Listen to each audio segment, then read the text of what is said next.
Cambiar de tema y vamos a presentar a continuación una muy interesante entrevista que lo invitamos a ver. Hemos conversado el día de hoy con Javier Malpartida Arzubiaga. Él es director de Tarpurizunchis, una de las instituciones que tienen que ver con el desarrollo de nuestra región Apurímac y sobre todo con esta visión tan interesante de lo que está pasando en el país, ¿no? De todo este proceso, digamos, democrático difícil, duro, con muertos, heridos que hemos tenido durante estos últimos días.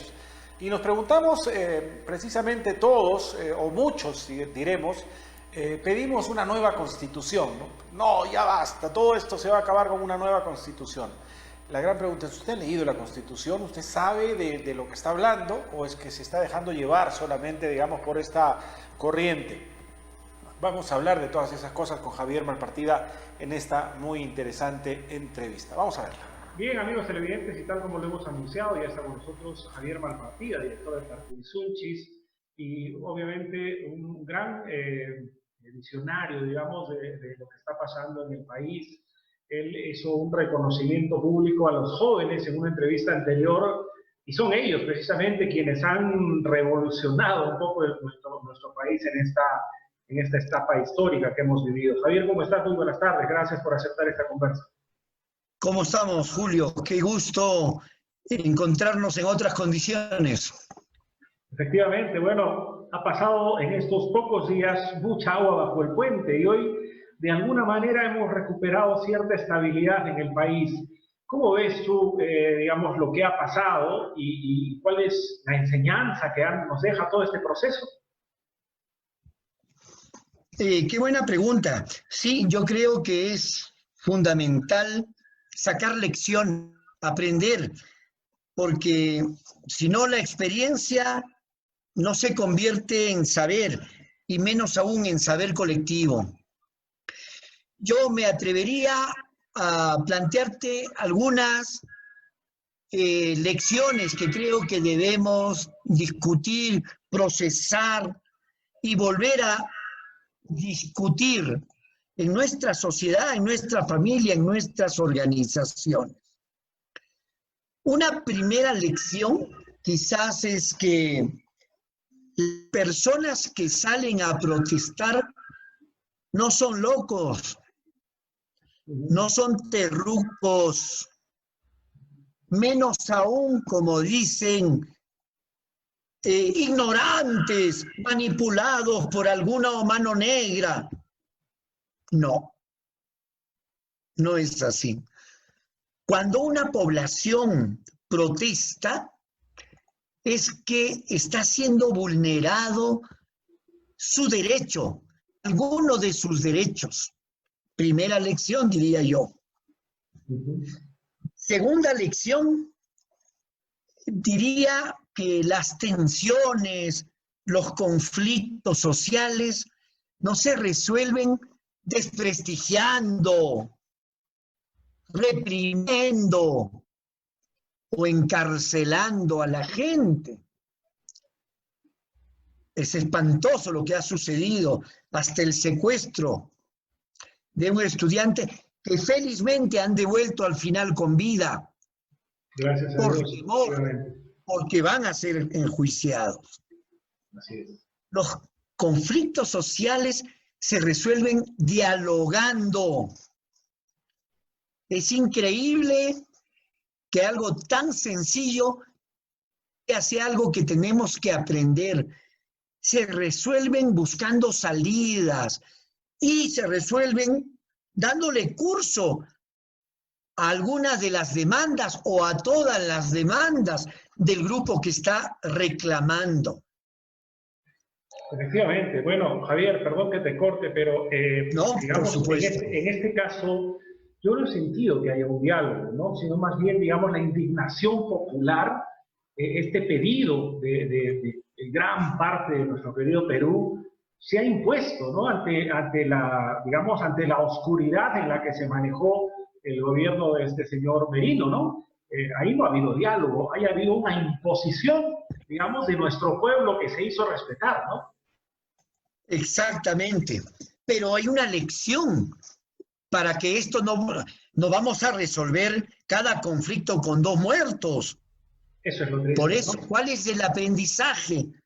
Así no se resuelven las cosas.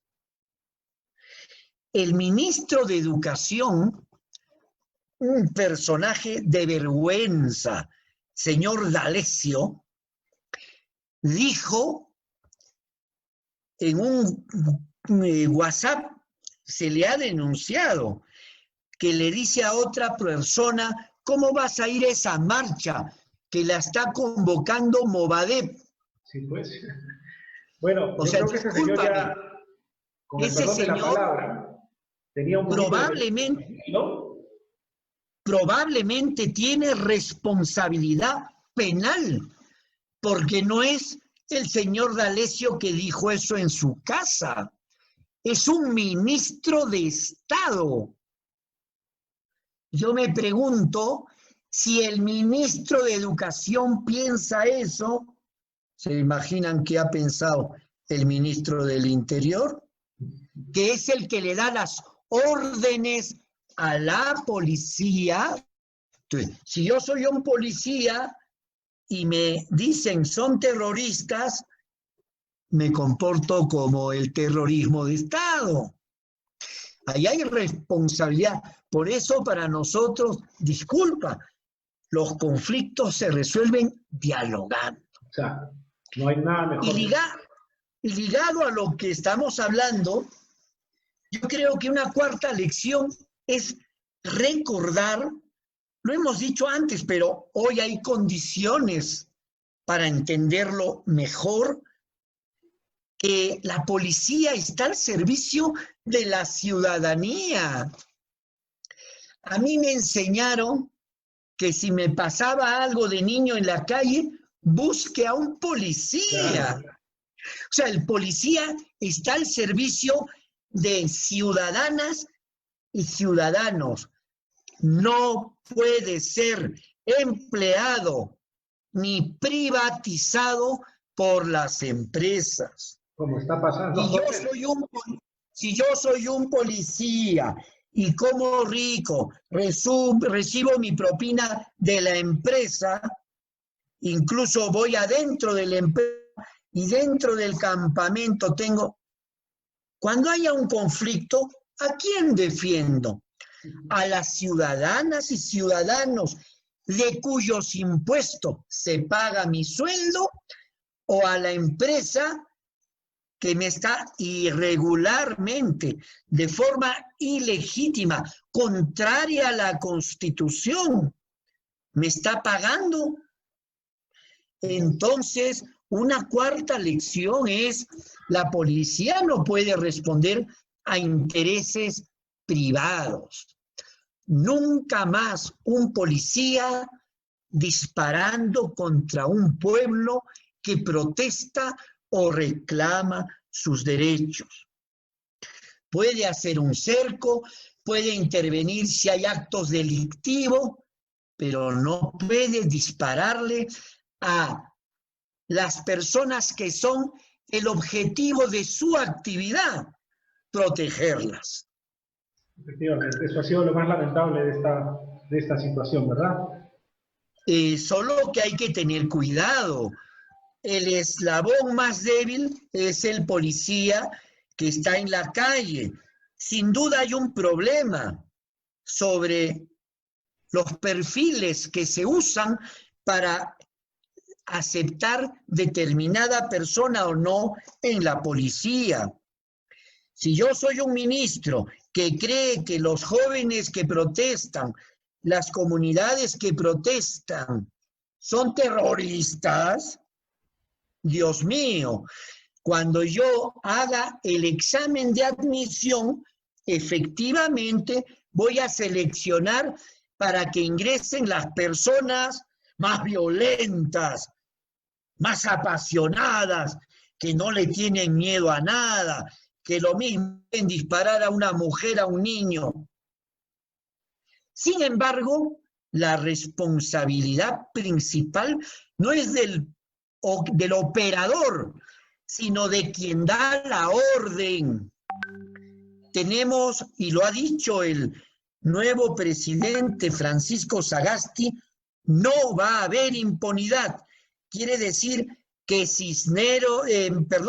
que Merino, que el premier Antero Flores Arauz, el ministro del Interior, y yo agrego, el ministro de Educación, ese cavernícola que decía la marcha la convoca Movadé. Sí, pues, obviamente. Creo que además tenemos una quinta lección que tiene que ver con nuestra mirada respecto a la juventud. Tantas veces despreciada, jóvenes huecos, pulpiles, idiotizados por la televisión, solo pasan mirando esto es guerra, etc. Un ratito.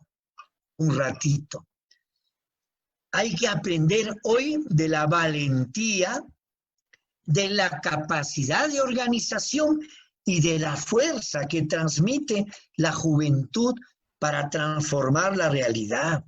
No es solo, ¡ay, que no hay peligro! No es solo eso.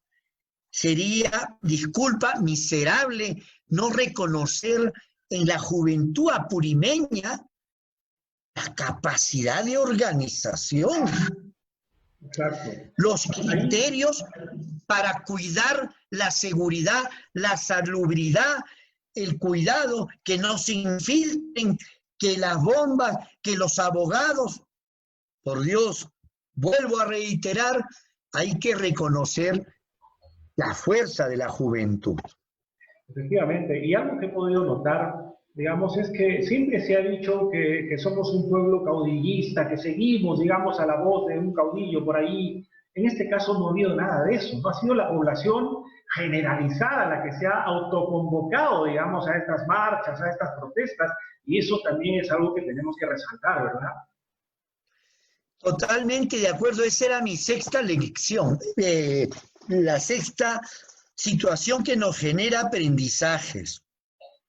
Lo que ha pasado estas semanas nos enseña que los cambios de fondo no dependen de que votemos mejor. También hay que mejorar nuestro voto. No, las grandes transformaciones no las hace un partido, un político, las hace el pueblo organizado, las hacen los movimientos sociales. Cuando las hace un partido, pueden ser fácilmente desmanteladas cuando entra otro partido. Cuando la hace un caudillito, fácilmente pueden ser desmanteladas. Cuando se sustentan en gente que ha avanzado en la toma de conciencia, es otro nivel.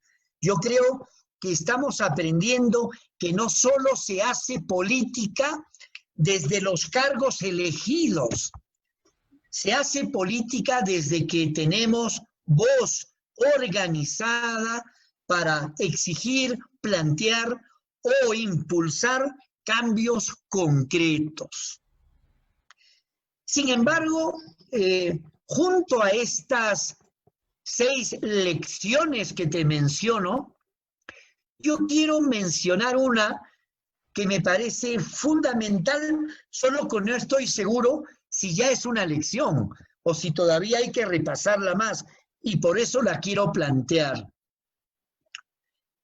No es cierto que el pueblo peruano, despertó, todos estábamos dormidos y ahora, todos despertamos.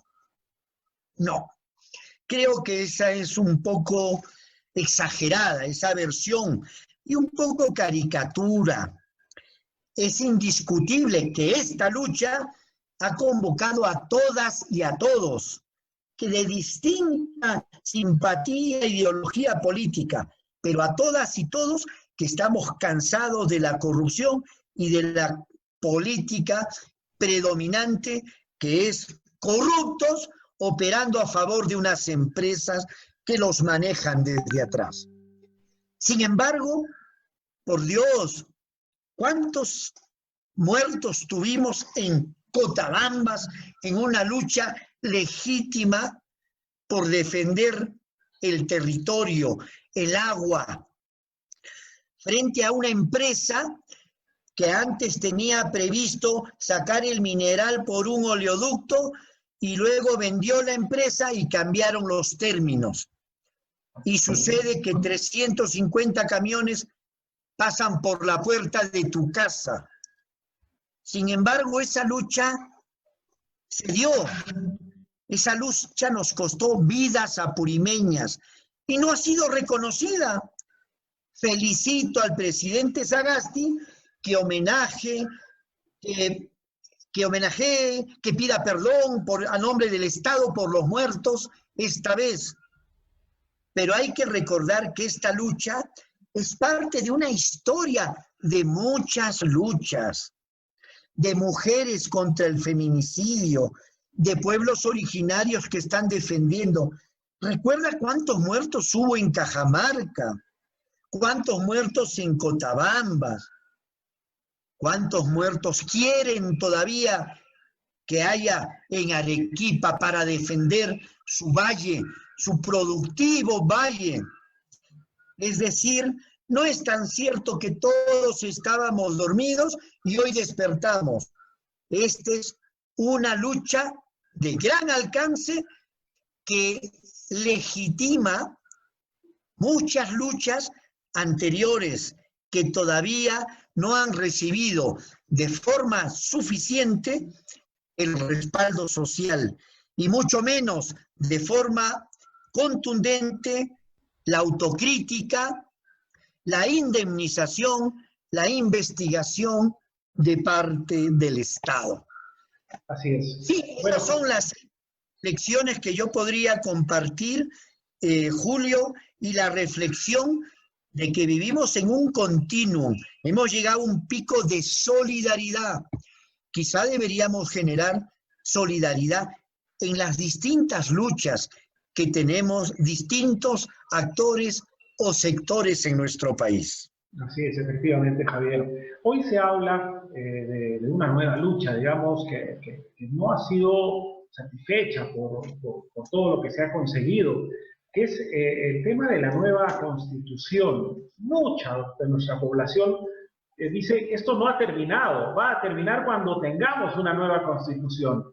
Sin embargo, es verdad que muchos de los peruanos no conocemos la Constitución política y decimos nueva Constitución sin conocerla. Entonces, creo que es deber de cada uno de nosotros enterarnos un poco más, ¿verdad? Plantear cosas, o sea, simplemente no solamente pedir una nueva Constitución, sino tal vez empezar a hacer propuestas un poco más concretas. Desde tu punto de vista, ¿cómo debería ser esa nueva Constitución? Muy importante tu pregunta, pero antes de decir cómo debe ser la Constitución, quiero aclararte que lo que se está pidiendo en Apurímac, la juventud, las comunidades, es proceso constituyente, que es mucho más que una nueva Constitución. Me explico. Tú lo acabas de decir. Muchas personas, muchos de nosotros, no hemos leído o hemos leído a la diabla, la actual Constitución. Entonces, ¿qué es la Constitución? La ley más importante, pero que no conocemos. Así es. Entonces, es más, hay algo que hay que resaltar. No conocemos, no porque somos burros ignorantes, sino que no tenemos confianza en el sistema judicial peruano. ¿Para qué me voy a meter a leer si al final toda la vida quien coimea al juez gana? Toda la vida el que tiene plata para contratar un estudio de abogados gana. Entonces, por eso nosotros decimos, primera diferencia, no se trata de que hayan elecciones, se eligen personas y en un plazo discuten, cambian el texto, lo publican y aprobamos sí o no. No. Eso se puede hacer en 6 meses, en 2 meses, en 4 meses. No queremos eso. Queremos aprovechar que hoy mujeres y hombres del campo, de la ciudad, mayores y jóvenes, estamos alertas, conscientes de nuestra crisis, para que esta vez sí sea un proceso discutido, con participación social. Te voy a poner un ejemplo, Julio, para que no parezca demagogia. Si la ley dijera que decisiones importantes los congresistas tienen que consultarlas con su población representada, el señor congresista Omar, el señor Lenin, la ley les hubiera obligado a tener asambleas en las 7 provincias para ir al Congreso a decir lo que piensa su gente, no lo que se les ocurrió esa semana en el desayuno o lo que les dijo su jefe de partido empresa. Es decir, ¿te imaginas a Lenin discutiendo acá en Cotabambas y recogiendo bien? Y va al Congreso a cumplir el mandato de las actas. Es distinto. Entonces, no se trata de cambiar solo el texto, se trata de cambiar la manera de construir una constitución. En concreto, sí, el mes de abril, tiene que haber en la cédula de votación, aparte de los presidentes, congresistas, un referéndum para opinar, ¿queremos nueva constitución o no? Y si ganamos, se tienen que elegir delegados a la Asamblea Constitucional. Pero eso no quiere decir que ellos van a hablar por ellos. Tienen que haber 2, 3, 4 meses de debate popular. Es decir, discute. A ver, señor, usted, Julio Casas, ¿dónde está organizado? En la Asociación de Periodistas. Muy bien. Tiene que presentar usted el acta de los debates de la Asociación de Periodistas sobre los puntos que les interesa cambiar. ¿Me explico? Es decir, que hayan diálogo y debate popular. Luego de eso, cuando la vecina, el dirigente, la dirigente comunal, urbana, popular, sindical, tiene una opinión, ha participado en su organización, ha tenido asambleas de discusión muy interesante. Sus representantes tienen que considerar la riqueza de lo discutido y llevarlo como propuesta al debate constitucional. De esa manera, yo, ciudadano, voy a tener los ojos puestos en la Asamblea Constituyente a ver si aprobaron esa idea interesante que yo propuse o esa otra idea que me pareció. Entonces, no es cambiar el texto, es impulsar un proceso muy participativo que permite que la población se informe, tenga posición y que luego salga un resultado que compromete a las instituciones y a la población en su defensa.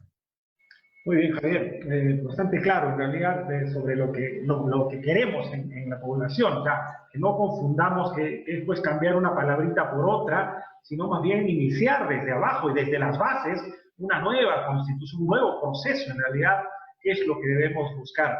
Javier, lamentablemente el tiempo en televisión es tirano, me gustaría seguir conversando contigo. Sin embargo, te invito, por favor, a que en los próximos días podamos volver a juntarnos por esta misma vía, tal vez para seguir conversando sobre estos procesos que deben venirse para el país. Te agradezco una vez más infinitamente por tu tiempo.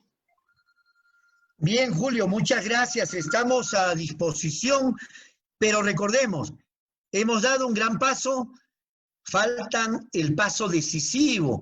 Cambiemos las reglas de juego, vayamos hacia un proceso constituyente. Los próximos días y semanas podremos ir discutiendo con muchas voces qué debe cambiar en nuestra Carta Magna. Muy bien, muchas gracias, Julio. Gracias.